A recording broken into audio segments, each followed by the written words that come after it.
तो यही कहेंगे कि जब तक सांसें हैं तब तक गुरु हमारे अंदर गुरु जी हैं, और जब सांसें समाप्त हो जाएंगी तो हम गुरु जी में पहुंच जाएंगे।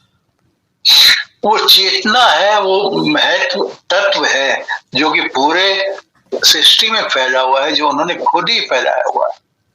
और वो चेतना, वो आभास, वो कॉन्शियसनेस, जिसे हम यूनिवर्सल कॉन्शियसनेस कहते हैं, हम भी उसी का हिस्सा है, उससे अलग बिल्कुल नहीं है।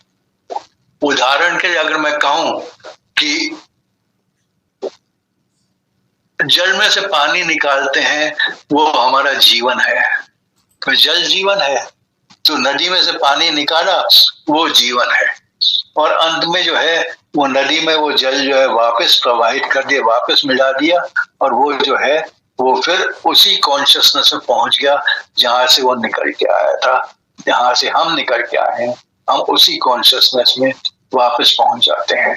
एक और उदाहरण दूं तो जैसे घड़ा है, घड़े में स्पेस है, अगर घड़े का जो है घड़ा टूट गया तो वो स्पेस जो है, उसके आसपास जो स्पेस है, जो पूरे आसपास वातावरण में फैली हुई है, उसी वातावरण में हम जाके मिल जाएंगे, और उसमें कोई अंतर नहीं रहेगा, कोई डिस्टिंक्शन, कोई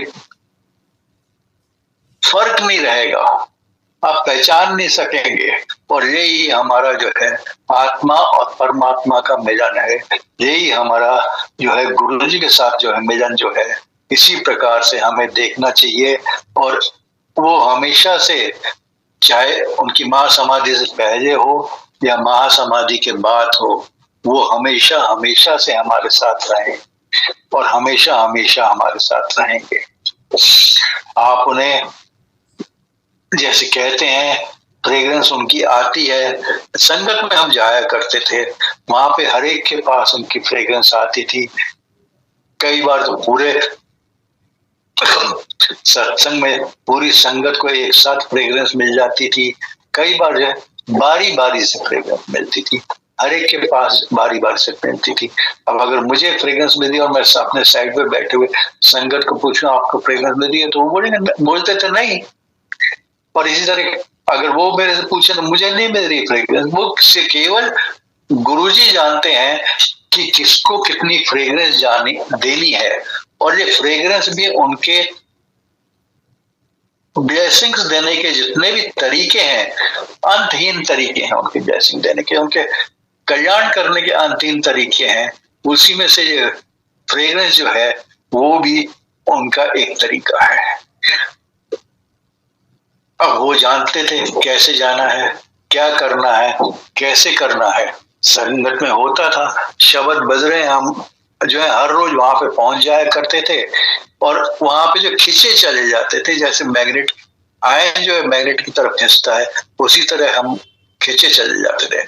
और सबसे बड़ी चीज जो एक होती थी कि चाहे आप दिन भर के कितने भी थके मांदे हों, अगर आप गुरुजी की संगत में चले गए हैं, और अब अगर मैं कहूं कि अगर आप बड़े मंदिर हो आए हैं या छोटे मंदिर हो आए हैं, या आप किसी सत्संग में हो आए हैं, जो कि होते रहते हैं आजकल, घर घर में सत्संग हो रहे हैं, उन सत्संग में कभी थके मांदे पहुंचे हैं और बाहर निकल के आपने देखा कि आप जो हैं कितने तरोताजा, कितने फ्रेश होके बाहर निकले हैं, वो थकान जो है कहाँ जाती है ये हमें पता ही नहीं लगता, वो कैसे निकल जाती है हमारे शरीर से, चाहे बदन टूट रहा हो, पर उसके बाद जो है बाहर निकल के आएंगे तो बिल्कुल ठीक। और ये ही गुरुजी की बहुत बड़ी ब्लेसिंग होती है, क्योंकि सत्संग क्या होता है? सत्संग जो है सत्य का संग है। सत्य कौन है? सत्य वही है जो इटर्नल है, जो हमेशा से रहा है और जो हमेशा रहेगा। और वो ही सत्य इसलिए कहते हैं क्योंकि असत्य होता है, उसका तो अस्तित्व जो है वो बहुत ही टेम्पररी होता है, उसमें कोई परमानेंसी नहीं होती, वो क्षणकालिक होता है और वो रहता है। अब आपने क्रेडिट कार्ड लिया, क्रेडिट कार्ड आपके बैंक बैलेंस से अटैच्ड है, और वो जब तक रहेगा जब तक आपके बैंक में बैलेंस है, आप जो है अपना क्रेडिट कार्ड यूज करते रहेंगे। जब बैंक बैलेंस खत्म हो गया, क्रेडिट कार्ड का मूल्य खत्म हो गया, क्रेडिट कार्ड ने अपनी जो है अस्तित्व जो है बैंक बैलेंस से लिया था, और बैंक बैलेंस खत्म हो गया तो उसका भी अस्तित्व खत्म हो गया। चाहे क्रेडिट कार्ड हो चाहे डेबिट कार्ड हो, एक ही बात है।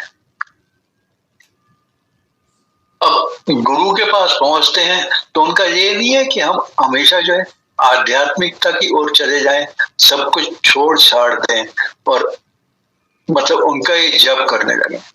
उनका ध्यान जो है, उनका शुक्राना तो खैर करना है हर हाल में, और उसके अलावा जो है आपको हमारे जैसे स्क्रिप्चर्स, हमारे ग्रंथ जो कहते हैं कि 4 पिलर्स हैं हमारे एग्जिस्टेंस के, हमारे अस्तित्व के, अर्थ, धर्म, काम और मोक्ष, और उसी के मुताबिक जो है हमें रहना है।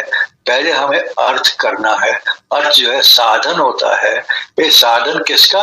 साधन इस सृष्टि में, इस जगत में जहां पर हम आए हैं वहां पर रहने के, वो साधन जो है उसे ही अर्थ कहते हैं। चाहे वो पैसे के रूप में हो, चाहे वो समाज के रूप में हो, चाहे किसी रूप। और जब तक मीन्स जो है वो माध्यम जो बनता है वो जो है वो ही क्रिएट करते हैं, क्योंकि अस्तित्व हमारा अस्तित्व उन पे निर्भर है, वो ही हमें सब कुछ देते हैं। और इसी प्रकार से जितने भी साधन हैं वो भी हमें गुरुजी प्रदान करते हैं। साधन से मतलब ये नहीं है फिजिकल चीजें जो हैं उनका, साधन से इसका अर्थ ये भी होता है जो नॉन फिजिकल चीजें हैं उनका भी जो है वो ही हमें देते हैं, वो ही हमें प्रदान करते हैं, और उसी को हम इस्तेमाल कर सकते हैं। जो एग्जिस्ट नहीं करता उसको हम इस्तेमाल नहीं कर पाएंगे। धर्म क्या है? धर्म जो है बहुत जरूरी है, क्योंकि धर्म से मेरा ये तात्पर्य जो हमारे ग्रंथों में रिलीजन का नहीं है। धर्म कहीं ये नहीं बोला गया है कि हिंदू धर्म है, सनातन धर्म है। सनातन धर्म क्या है? आपका जो है और मेरा जो है, मेरे जो दायित्व हैं, मेरी जो रिस्पॉन्सिबिलिटीज हैं सबकी ओर, मेरे परिवार की ओर, या जब मैं पैदा हुआ तो मेरे भाइयों की ओर, मेरे माता पिता की ओर, जैसे जैसे ग्रो करते रहे, मेरे जो टीचर्स हैं, जो अध्यापक हैं, जो पढ़ा रहे थे, उनकी ओर मेरा दायित्व है। एक धर्म है जो कि मेंटेन करना है। उसके बाद जब विवाह हो जाता है तो पत्नी की ओर, बच्चे हो जाते हैं परिवार की ओर, और उनके लिए सब कुछ जो हम करते हैं, जो ड्यूटीज हम निभाते हैं, वो ही धर्म है। उसके अलावा और कोई धर्म नहीं। और उसमें ये भी आ जाता है कि हम जो है अपने अंदर की आंतरिक शक्तियों को, अपने विभूतियों को, अपने कॉन्शियसनेस को जगाए रखने के लिए, अपने आप को जानने के लिए कि मैं कौन हूं, who am I am not this physical body. तो ये तो जैसे मैंने अभी थोड़े पहले बोला, ये तो मिट्टी है और मिट्टी में मिल जाएगा। आई एम दैट, जो वहां से आया है, उस सनातन स्थिति से आया है, और उसी सनातन स्थिति में जाके मिल जाना है, वो ही मैं हूं। और इसके लिए भी हम जो प्रयास करते हैं, जो हम कोशिश करते हैं, वो धर्म है। उनको धर्म की श्रेणी में रखा है।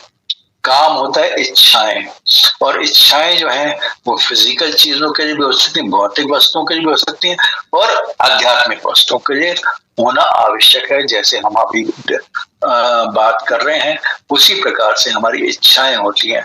और काम का अर्थ ये नहीं है कि हम जो है हमेशा अपनी जो है इच्छाओं को बढ़ाते रहें। आज मेरे पास साइकिल है तो स्कूटर होना चाहिए। जैसे हम जो पुराने जमाने के लोग, हम बोल सकते हैं, कंपेयर कर सकते हैं, हम पैदल भी चले, हम साइकिल थी हमारे पास, फिर उसके बाद स्कूटर आया, फिर तो मोटरसाइकिल आई, फिर उसके बाद कार आई, और मतलब ये इच्छाएं बढ़ती गई। और पर इनमें जो है जेलसी, जलन नहीं होनी चाहिए, ईर्ष्या नहीं होनी चाहिए किसी के साथ। वो सबसे नुकसानदायक है, निंदा की बात है। जैसे गुरुजी कहते थे कि अगर पूछोगे कि उसके साथ हुआ, मेरे साथ क्यों नहीं हुआ, तो 5 साल पीछे आध्यात्मिकता में पहुंच जाओ।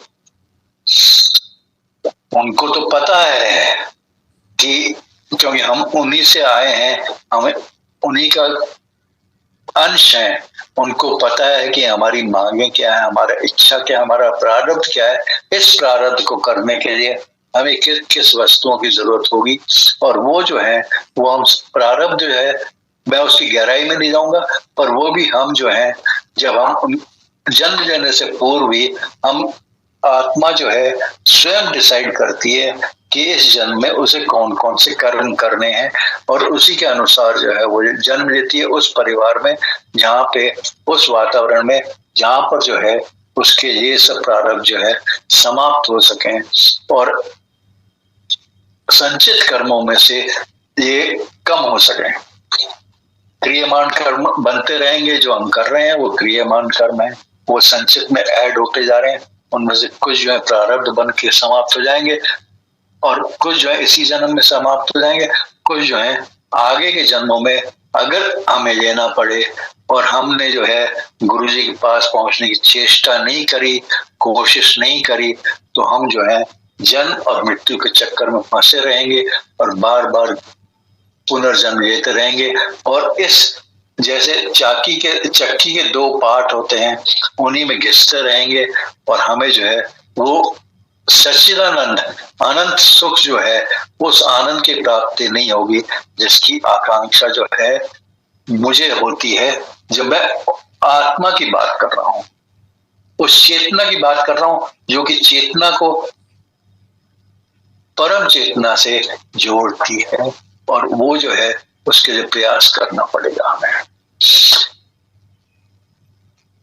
बहुत चीजें हैं, बहुत याद आता है। समय जो है वो भी सृष्टि का महाकाल का ब्रह्म का क्रिएट किया हुआ है। मुझे याद है एक बार महाकाल दर्शन के लिए मैं गया था। हुआ क्या कि भोपाल हम गए हुए थे, भोपाल में एक दिन की छुट्टी थी, जिस काम के लिए गए थे उस दिन अगले दिन छुट्टी थी, तो हमने क्या करें, मैंने कहा चलो उज्जैन होके आते हैं, वहां पे महाकाल के दर्शन करेंगे। सुबह उठने में जो है देरी हो गई, और हम जो है थोड़ा देर से उठे और उठ के भागे। 6 बजे गाड़ी निकलती थी, और हम जो है होटल से निकले कोई 10 मिनट पहले, और ऑटो रिक्शा पकड़ के जब पहुंचे तो वहां पे मतलब 10 मिनट भी हो सकता ज्यादा हो गया, पर जब तक स्टेशन पहुंचे 6:05 हो गए थे, मतलब 6 क्रॉस कर चुके थे। जब मैंने टिकट विंडो पे पूछा, मैंने उज्जैन वाली गाड़ी, कहते सब पता नहीं आज गई नहीं है, अभी तक यहीं पे खड़ी हुई है, नहीं तो वो तो हमेशा समय से 1-2 मिनट पहले ही निकल जाती है। तो जैसे ही हम टिकट लेके गाड़ी में जाके बैठे, और गाड़ी जो है चल पड़ी, जैसे कि वो हमारा ही इंतजार कर रही थी कि हम लोग बैठे आके गाड़ी में, और उसके बाद जो है वो चले।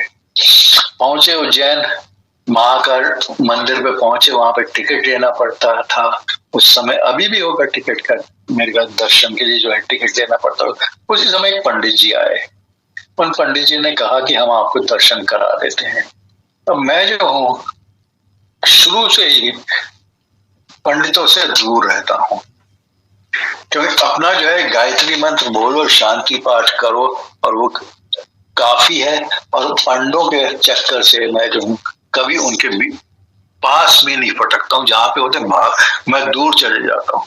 पर वो पंडित जी आए, उन्होंने बोला कि हम आपको दर्शन कराएंगे, तो पहले तो मैंने मना कर दिया, तो पता नहीं क्या मन में आया, मैंने चलिए, तो उन्होंने कहा आप टिकट खरीद लो और चलो अंदर गए, महाकाल के दर्शन किए। वहां पे जो है महाकाल का जो है शिवलिंग को जो है वो पंचामृत से स्नान कराया जा रहा था, और पंडित जी ने मुझे जो है अंदर पहुंच मतलब सब जितने भी देखने वाले थे वो सब बाहर से खड़े होकर दर्शकगण देख रहे थे, जो भक्त थे वहां पे सब चारों तरफ से देख रहे थे, और वहां पे जो अंदर थे पंडित जी जो हैं उनको स्नान करा रहे थे, दूध का, दही का, मधु का, आदि आदि, और वो सब।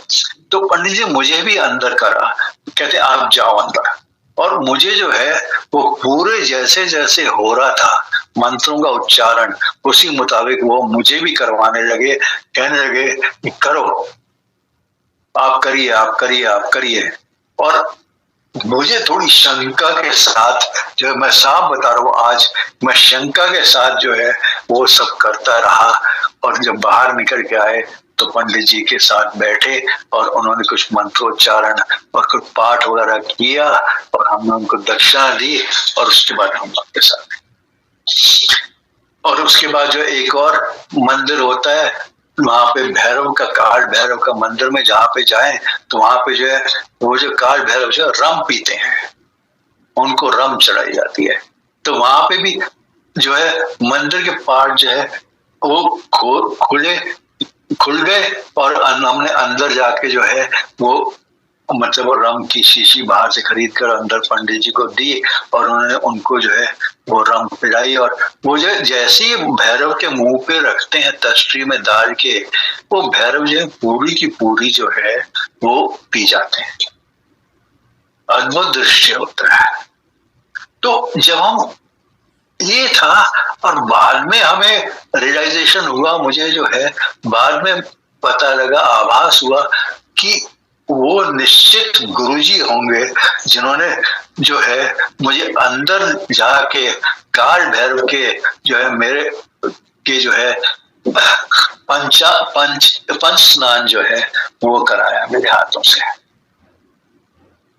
जय गुरु जी, उनका आशीर्वाद जो है सदा साथ है और किस रूप में कहां पर कब आ जाए आपको पता नहीं। कोई 20-22 साल पहले की बात है, मैं दिल्ली में काम करता था, मैं रोज ड्राइव करके जाता था यहाँ से। एक दिन मेरी तबीयत बहुत खराब हुई और उसके बाद जो है मैं जो घर वापस आ गया, लंच करके जो है घर वापस आ गया। तो जब मेरी वाइफ आंटी, इंदु आंटी घर पे पहुंची, उन्होंने कहा वो प्रिंसिपल थी एक स्कूल में, तो जब वो बाद में शाम को आई घर पे वापस, उन्होंने कहा तुम कैसे हो यहाँ पे? नॉर्मली जो है मैं बाद में आता था, वो पहले आ जाते। तो मैंने कहा कुछ नहीं, तबीयत खराब हो रही, चला गया, मैं वापस आ गया। तो अगले दिन फिर मैं ऑफिस चला गया ड्राइव करके और फिर उसके बाद जो है लंच के बाद फिर अचानक मेरे से बैठा नहीं गया और मैं वापस आ गया। तीसरे दिन जो है हम किसी के साथ लंच कर रहे थे, उन्होंने कहा कि अमिताभ तुम्हारी तबीयत बहुत ठीक नहीं लग रही है, बहुत उतरा हुआ चेहरा लग रहा है, कुछ गड़बड़ जरूर है। तो अगले दिन सोमवार था, तो सोमवार को जो है सुबह सुबह मैंने कहा अभी भी वो ढीलापन लग रहा है। उन दिनों यहाँ पर एक ही हॉस्पिटल होता था गुड़गांव में, उमकल हॉस्पिटल। ये मैक्स और फोर्टिस वगैरह ये तो बाद में आए हैं, प्राइवेट वगैरह भी बाद में आए, उस समय एक ही हॉस्पिटल होता है। तो हम जो है उमकल में पहुंचे और वहां पे जैसे ही पहुंचे तो उन्होंने कहा ईसीजी में बदलाव है और उन्होंने मुझे एडमिट कर लिया। पर मैंने फोन करके आंटी को बता दिया, मैंने कहा सब ये हुआ है यहाँ पे। तो फटाफट जो है वो आ गई और बेटी और दामाद भी आ गए और वो मुझे वहां से निकाल कर जो है एस्कॉर्ट्स दिल्ली में ले गए। एस्कॉर्ट्स दिल्ली में अगले दिन मेरा एंजियोग्राफी हुआ, जिसमें पता लगा जी मेरा राइट कोरोनरी आर्टरी जो है 100% ब्लॉक था। 100% ब्लॉकेज का मतलब है कि खून जो है उसमें रुक रहा था, आगे नहीं बह रहा था। और डॉक्टर सरप्राइज कहते हैं ऐसे कैसे हो सकता है। और पर हमें बिल्कुल मतलब उस समय तो आभास नहीं, पर बाद में वो आभास हुआ कि गुरुजी ने मुझे संभाला हुआ था 3 दिन तक 100% ब्लॉकेज के बावजूद, और जो है उन्होंने संभाला हुआ था, खून बह नहीं रहा हार्ट में जो है राइट कोरोनरी आर्टरी से, और फिर भी मैं जो काम कर रहा हूँ, बेशक थोड़ा अनकंफर्टेबल की फीलिंग थी, डिस्कम्फर्ट था थोड़ा सा, पर काम तो मैं कर रहा था। और एंजियोग्राफी के बाद जो है अगले फिर एंजियोप्लास्टी हुई। एंजियोप्लास्टी में भी जो स्टेंट मेरे अंदर पड़ा तो डॉक्टर ने कहा कि इतना लंबा स्टेंट जो मैं आज तक किसी के नहीं डाला है, इतना लंबा स्टेंट इतना यहाँ पे डालना पड़ा मुझे। तो गुरुजी ने संभाला हुआ था। वापस आए संगत में, गुरुजी से बात हुई, गुरुजी को बताया आंटी ने, मेरी वाइफ ने, तो उन्होंने कहा लोटा जी नहीं, गड़वी जैसे बोलते गड़वी जी आई। तो लोटा जी के पहुंच गए उनके पास, उन्होंने लोटा जी अपने हाथ में लिया, नाम और डेट ऑफ बर्थ पूछा, जैसे बोलते हैं क्या बोलते हैं, आध्यात्मिक इंट्रोडक्शन वो करा, और उसके बाद जो कुछ उसमें कुछ मुंह लगा के कुछ मंत्रोच्चारण किया और वो वापस कर दिया। उस लोटे में से आधा जल जो है वो पीना था, और शेष जल से जो है वो बाकी जब नहाते हैं तो उस जल में मिला के स्नान कर लेना था। तो वही हम करते रहे, और वही जो है करना जरूरी होता है। और ये नहीं कि पूरा जल पी जाओ, ये उनका ब्लेसिंग नहीं हो। उनका ब्लेसिंग तभी होता है जब शेष जल जो है स्नान करा के उससे जो है वो शरीर के ऊपर वो अमृत बन जाता है, वो जल जो है, और उससे जो है हम स्नान करते हैं। तो गुरुजी की ब्लेसिंग्स हैं, और उसके बाद भी उनका कहना है, उनका जो इंस्ट्रक्शन है वो ये है कि उसको या तो नींबू और नमक से साफ करना है या फिर राख से साफ करना है। केमिकल उसमें कभी नहीं लगना चाहिए, क्योंकि केमिकल से जो है उसकी जो है जितनी भी शक्ति जो गुरुजी ने उसमें डाली है वो जो है समाप्त हो सकती है। आज भी हम इस्तेमाल कर रहे हैं उसका, और गुरुजी ने रखा हुआ है। और जैसे है गुरुजी रखते हैं साथ में, अपने साथ रहते हैं, और वो हर साल जो है मुझे जो है चेकअप के लिए हम जाया करते थे। किंतु कोविड आया तो 3-4 साल जो है हम जा नहीं सके चेकअप के लिए। जब चेकअप के लिए हम पहुंचे बाद में, तो 1923 में बोल रहा हूँ, 2 साल। तो अब इतने 4-5 साल के गैप के बाद ये देखिए गुरुजी ने मुझे दोबारा भेजा चेकअप के लिए। और जब वो चेकअप हुआ तो डॉक्टर, हमारा कार्डियोलॉजिस्ट जिसके पास हम हर साल जाया करते वो मिला नहीं, दूसरे डॉक्टर के पास जाना पड़ा जो थे उस समय। और क्योंकि हम उसके साथ नए पेशेंट थे, पहली बार गए थे, तो उन्होंने कुछ एडिशनल टेस्ट लिख दी, जैसे एको और टीएमटी तो होता था खैर, पर एको उन्होंने कराने को कहा। और मेरा जब इको हो रहा था तो जो डॉक्टर इको कर रहे थे तो उन्होंने फटाफट वो जिन्होंने इको ऑर्डर किया, हेड ऑफ डिपार्टमेंट, उनके पास गए और उनको जब बताया तो उन्होंने कहा टीएमटी कैंसल्ड। और इको जो है उनको जब हमारी बातचीत हुई उसके बाद तो उन्होंने कहा ये जो है आपका जो है सीटी एओर्टा करना पड़ेगा, आपके एओर्टा में गड़बड़ है। अब ये एओर्टा क्या चीज है? एओर्टा ऐसी चीज जो कि मुझे खुद नहीं पता था। मैंने बायोलॉजी स्टूडेंट्स हैं उनको पता होगा, पर मुझे साफ बात है मुझे नहीं पता था, मैं कभी बायोलॉजी पढ़ी नहीं अपने जीवन में। वो हार्ट से जो है रेड जो प्यूरिफाइड ब्लड है, शुद्ध रक्त जो है वो बाहर आता है, तो वो एओर्टा में आता है, और एओर्टा से असेंडिंग एओर्टा और डिसेंडिंग एओर्टा के माध्यम से वो पूरे शरीर में डिस्ट्रीब्यूट होता है, वहां से वो जो है प्रवाहित होता है। तो मतलब जैसे बोलते हैं एक सिंक सा है, एक स्टोर सा है, जहां से ब्लड आया वहां पे रहा और वो पूरे शरीर में फिर चला गया, जिस साइड पे जैसी रिक्वायरमेंट है वैसे भेज देते हैं। तो इस तरह जो है उसे एओर्टा कहते हैं। तो जब सीटी एओर्टा हुआ तो पता लगा जी कि 40 mm के बजाय जो है जो उसका मैक्सिमम साइज होना है, नॉर्मल साइज होना है, वो बढ़ के जो है 72 mm हो गया था। अब वो गुब्बारे की तरह जो फूल गया था। अब गुब्बारे में तो खैर एक स्किन होता है, इसमें 3 स्किन होते हैं।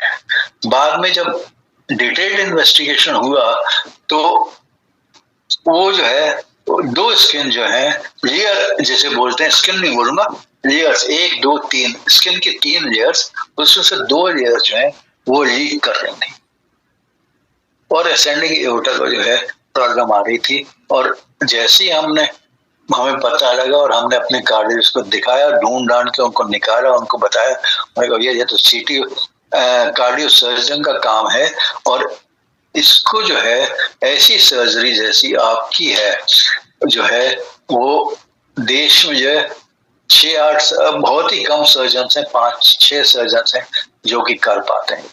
तो उन्होंने नाम लिए, जैसे एम्स में थे, कोई थे मुझे अभी नाम याद नहीं आ रहे, डीवी शेट्टी थे, डॉक्टर अनिल भान थे वेदांता में, और भी उन्होंने कहा, एक दो नाम और ही थे। तो बहुत ही कम उन्होंने कहा इस तरह की सर्जरी जो है जो जिनके हाथ से करानी चाहिए। तो वेदांता हमारे पास था, फिर हमने ओपिनियन पर शक था, उनका ये भी है कि बच्चों को बता दो, बहुत जरूरी है। और जब पूछा गया उनसे, उन्होंने कहा हो सकता है 5 मिनट में आपको कुछ हो जाए, मतलब बिल्कुल जो है कहीं बर्स्ट तो नहीं करेगा ये होता, पर वो लीकेज जो है वो बढ़ जाएगा, और जहाँ पे 3rd लेयर से भी लीकेज हुआ तो गड़बड़ वाली बात है, तो क्रिटिकल हो जाता है वो। यानी बच्चों को बता दो, और उसके बाद जो है अगर वो आ सके तो इट्स गुड, और ये सर्जरी जल्दी से जल्दी करानी है। तो आप देखिए कि कैसे गुरुजी ने डायरेक्शन दिया और कैसे हमें जो है पहुंचाया, और जहां पे इको हुआ और ये सब इन्वेस्टिगेशन हुआ, आई एम क्वाइट श्योर, मुझे पक्का विश्वास है कि अगर मैं सीधा अपने कार्डियोलॉजिस्ट के पास जाता और वो मिल जाते उस समय, तो इको नहीं कराते, वो बिल्कुल जो नॉर्मली दूसरे टेस्ट वगैरह करा के क्योंकि यार ठीक है बंदा जब हो रहा है, बिकॉज हम जो है कोई सिम्टम नहीं था, कुछ नहीं था, कोई चिन्ह नहीं थे, साधारण रूप से सामान्य तौर पे जिंदगी गुजर रही थी। जैसे कि इस जीवन में जब हम गुरुजी के पास जब उनके साथ जो है रेगुलरली जब जाना शुरू हुआ, तो उस समय भी सामान्य तौर पे जिंदगी कट रही थी, और सामान्य तौर पे भी अगर जिंदगी कट रही है तो वो भी गुरुजी की मेहर है, गुरुजी की कृपा है कि कोई आपको प्रॉब्लम नहीं आ रही और आप जो है सामान्य तौर पे जिंदगी जी रहे हैं। तो इसी तरह हमारी जो है ये वाली जिंदगी, आगे भी जिंदगी जो है सामान्य तौर पर कोई सिम्टम नहीं, कुछ नहीं, और अचानक जो है गुरुजी ने जो है ये सब करवा दिया। मेरी सर्जरी हुई, डॉक्टर अनिल भान ने करा वेदांता में 11, उसके बाद जो ये भी पता लगा कि हार्ट बाईपास भी हुआ, क्योंकि 3 कोरोन आर्टरी जो है वो ब्लॉकेज था उनमें, बहुत ज्यादा नहीं था, पर उन्होंने कहा कि क्योंकि ओपन कर रहे हैं, चेस्ट ओपन कर रहे हैं, रिब्स काटी जाएंगी, सब कुछ होगा, हार्ट के ऊपर होगा, तो कहने कि मैं कर देता हूँ इसे, नहीं तो साल भर के बाद फिर दोबारा सर्जरी रिपीट करनी पड़ेगी, उसको अवॉइड करने में।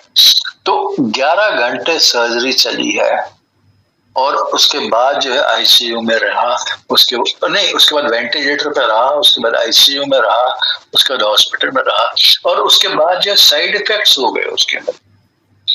साइड इफेक्ट्स में जो है कहते हैं कि इस उम्र में जो है आई एम 75 प्लस नाउ, तो अब 2 साल पहले 73 प्लस, तो उसमें जो है थोड़ा एडवांस एज होती है और साइड इफेक्ट्स काफी होते हैं। तो इसमें जो है लंग के आसपास जो है फ्लूइड एक्यूमुलेशन शुरू हो गया, जैसे प्लूरल एफ्यूजन कहते हैं, तो कभी लेफ्ट लंग के साइड पे, कभी राइट लंग के में हो गया, तो इस तरह जो है 2 एडमिशन और हो गए, और उस समय जो है उनको लंग्स में से जो है वो फ्लूइड एक्सट्रैक्शन कराना पड़ा, और कुल मिला के जो है कोई 8-9 लीटर फ्लूइड निकाला। उसके बाद फिर और इमरजेंसीज हुई, और एडमिशन हुए, एक दिन घर में कोलैप्स कर गया मैं, तो वहां पे जो है फिर मुझे एम्बुलेंस बुला के वहां पे ले गए, तो उसके बाद मुझे ब्लड ट्रांसफ्यूजन हुआ, और लास्ट दिसंबर में जो है फिर वो हार्ट फेलियर हो गया, और उसके बाद जो है दिसंबर में फिर से फरवरी में फिर से तबीयत खराब हुई, तो आईसीयू में एडमिशन हुआ। अभी मार्च में भी एक बार हुआ तबीयत खराब, तो इमरजेंसी एडमिशन हुआ, दूसरी बार तो कह इमरजेंसी एडमिशन पहुंचे इसलिए कि हॉस्पिटल की थोड़ी गड़बड़ हुई थी, ज्यादा डिटेल में नहीं जाऊँ। कहने का सारांश ये है कि गुरुजी जो हैं वो सदा सदा से साथ रहे हैं, और उनके जो है हमें जो है शुक्राना उनका करते रहना चाहिए।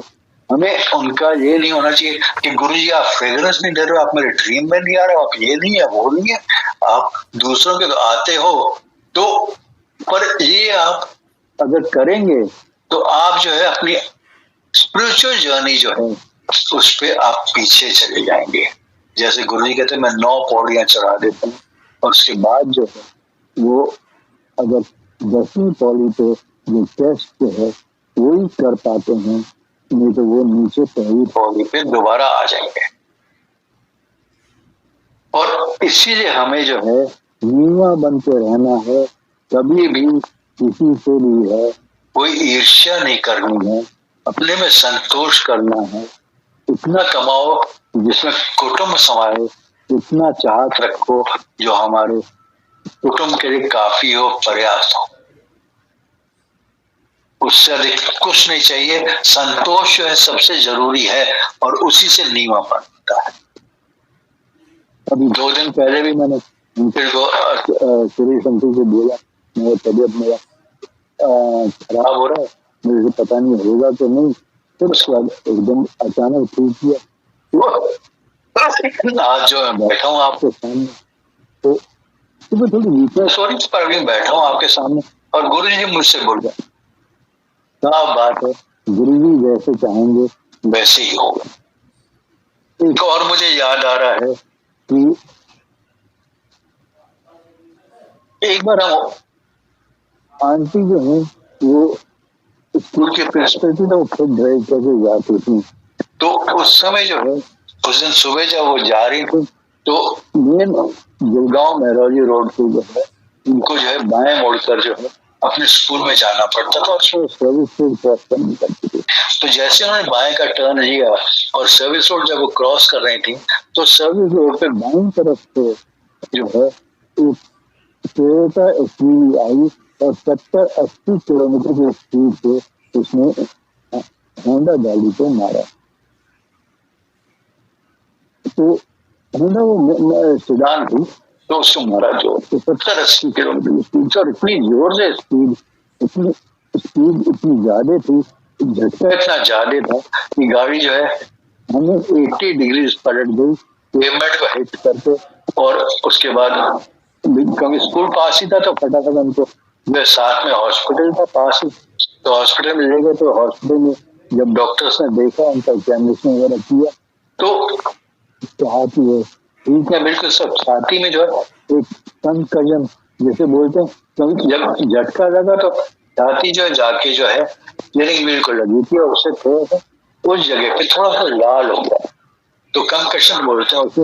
उनका 2-4 रोज में वो ठीक हो जाएगा और इस तरह जान बचाएगी। गाड़ी को देखकर बहुत नुकसान हुआ और रिपेयर के लिए 1-1.5 महीना डॉक्टर में पड़ी रही, वो बात अलग है, पर गुरुजी ने बचाया बिल्कुल उनको। बहुत सत्संग है अपने परिवार के ऊपर किस प्रकार से सबको कृपा करिए।